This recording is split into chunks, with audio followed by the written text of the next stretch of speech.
அனைவருக்கும் வணக்கம். நான் காயத்ரி கிருஷ்ணன். இன்றைக்கி நம்ம ரொம்பவே பாரம்பரியமான ஒரு டிஃபன் ரெசிபி தட்டு இட்லி எப்படி செய்கிறதுன்னு பார்க்கலாம். ரொம்ப டேஸ்ட்டாக இருக்கும்.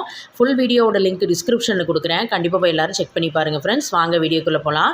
இந்த ரெசிபி பண்ணுறதுக்கு நம்ம ஊற போட வேண்டியதெல்லாம் ஊற போட்டுக்கலாம்.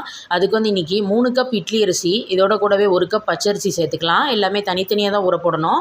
நீங்கள் இன்னொரு பாத்திரத்தில் 1 கப் உளுத்தம்பருப்பும், இதோட கூடவே 1 டேபிள் ஸ்பூன் வெந்தயமும் சேர்த்துக்கலாம். நீங்கள் இன்னொரு பாத்திரம் எடுத்து வச்சுருக்கோம். அதில் 1/4 கப் அவல், இங்கே 1/2 கப் கிட்ட மாவு ஜவ்வரிசி எடுத்துக்கோங்க. எல்லாத்தையும் நல்லா வாஷ் பண்ணிவிட்டு ஒரு 4 ஹவர்ஸ் ஊற வச்சு எடுத்துக்கலாம். இப்போ கரெக்டாக 4 ஹவர்ஸ் ஆயாச்சு. பாருங்கள், எல்லாமே அருமையாக ஊறி வந்திருக்கு. இன்றைக்கி நம்ம கிரைண்டரில் தான் அரைச்சி எடுத்துக்க போகிறோம். கிரைண்டரில் ஃபஸ்ட்டு கொஞ்சமாக தண்ணியை விட்டுட்டு அதுக்கப்புறமா நம்ம உளுத்தம்பருப்பு தான் முதல்ல அரைக்க போகிறோம். உளுத்தம்பருப்பு வெந்தயம் ஊறினதை அரைச்சிட்டு அப்பப்போ தேவையான அளவு கொஞ்சம் கொஞ்சமாக தண்ணியை தெளித்து விட்டு சைட்லேயும் உளுத்தம்பருப்புலாம் வலிச்சு விட்டு அரைச்சி எடுத்துக்கலாம். இந்த மாதிரி நல்லா ஃப்ளஃபியாக வந்திருக்கும். இப்போ நம்ம இந்த உளுத்தம்பருப்பு மாவை தனியாக ஒரு பாத்திரத்தில் எடுத்து வச்சாச்சு. இப்போ அடுத்தது நம்ம அரிசி அரைக்கலாம்.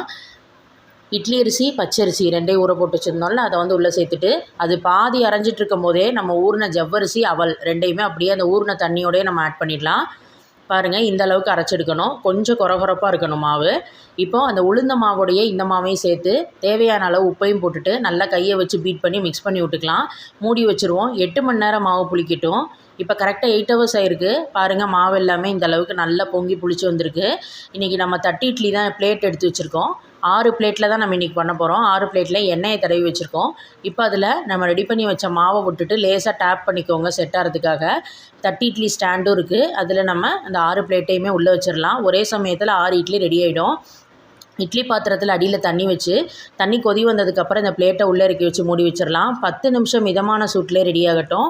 இப்போ 10 மினிட்ஸ்க்கு அப்புறம் பிளேட்ஸ் எல்லாம் எடுத்து வெளியே வச்சு ஆறுனதுக்கப்புறம் நீங்கள் இட்லி எடுத்திங்கன்னா ரொம்பவே சூப்பராக வரும்.